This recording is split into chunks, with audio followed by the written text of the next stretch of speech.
Wilderness survival. What can be said? Books have been written.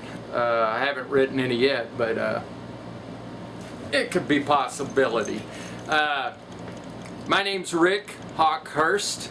I've been called Hawk by most of my good friends for the past 20 years. It just fits part of my personality. There's a story behind it, but I'm Hawk. And it has to do with the wilderness and nature and survival and being in tune with it all. I was born in New Mexico many moons ago. Grew up early part of my years there, but also quite a bit in Texas. And I always knew in my heart that when I got out of school and I was an adult and I was grown, that I was going to go to the mountains. That was going to be my home. And it pretty much has been for quite a few years now, for about 20. As a kid, I was always in the streams, chasing the snakes and the frogs and the fish, and checking out the tracks, and going home and dragging animals with me. And my mom was like, "You're not bringing that in this house or here to the house." Oh, she she had a fun time with me when I was little. I would check out books and read everything I could on tracks, trying to figure out what tracks, when I was a little kid and I was seeing tracks along the stream beds and stuff, what critters made those tracks, what animals made those tracks. And I did a lot of studying all the way through high school. I learned how to hunt, how to fish, how to trap, how to track. All of that was part of who I was. After I got out of high school, I went a couple of years of college. Took off after that and went to Utah. I stayed in the mountains there for a while, learning more and more about all of this and being closer and closer to nature. Went to Alaska and I stayed there 7 years. It was one of the most fantastic experiences of my life.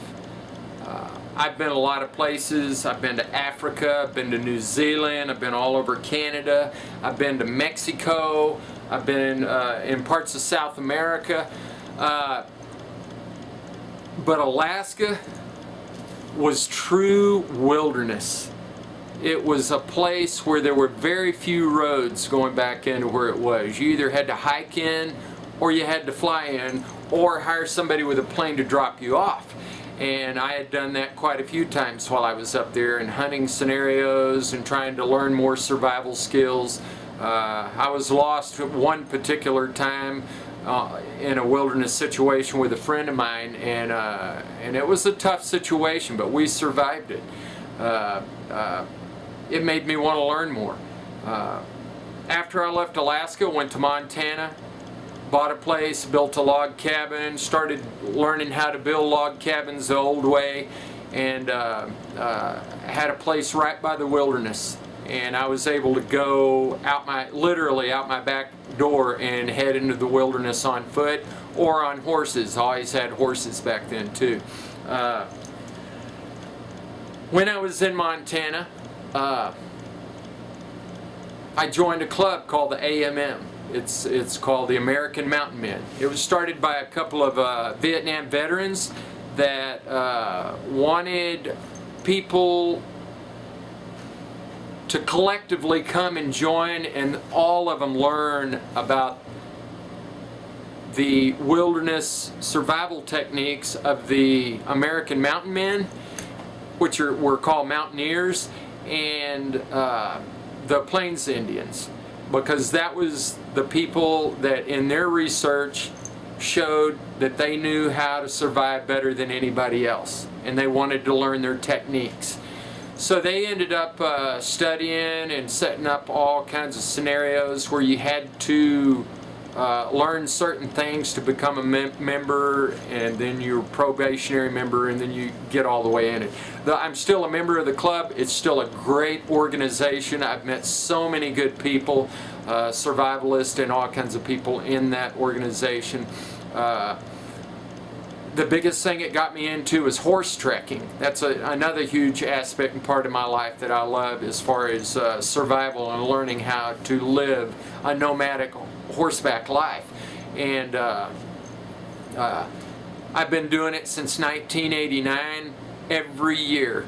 And I've done 2-3 month trips, but my most recent trek on horseback, doing it completely primitive, was started on the Texas-Mexico border, and I rode all the way to the Montana-Canadian border on horseback. All primitive horseback gear. I was wearing buckskins clothes, just like this brain tan shirt I'm wearing here. I wore moccasins the whole way. I carried primitive firearms. I lived off the land. I carried only what they would have had in 1840, except for a camera, of course. I documented my trip with that. But other than that, all I cared about was doing it the way that they did it back then.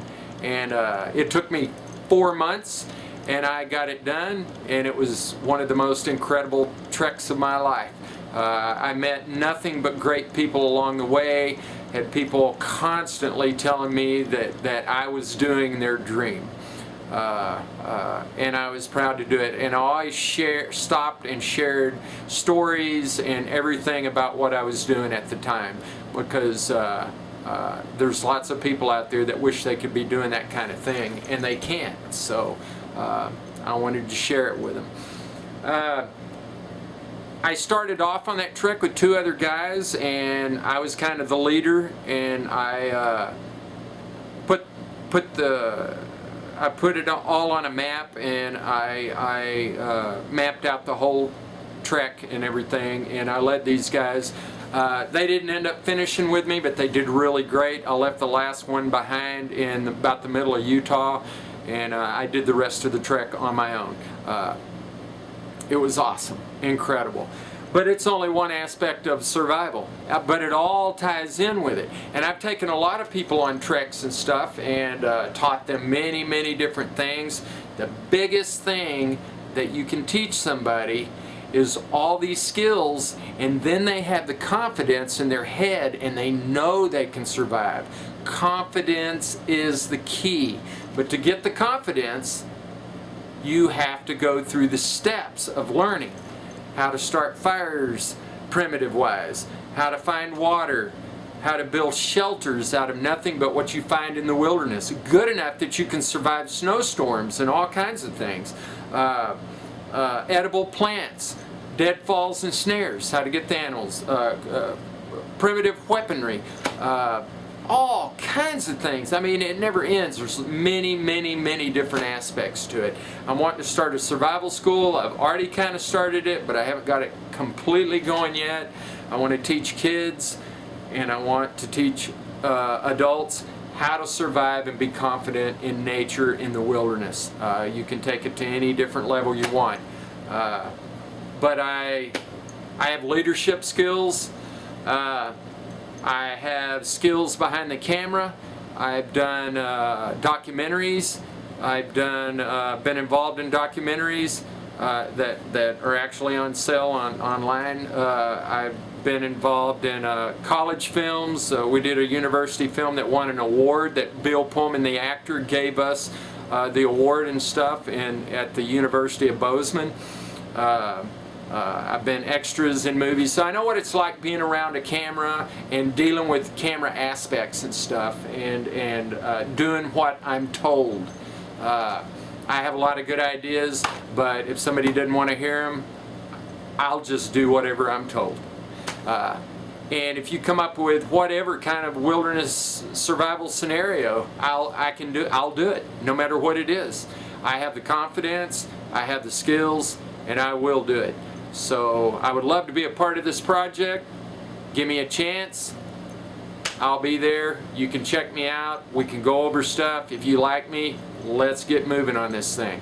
That's about all I have to say, and I hope this video works for you.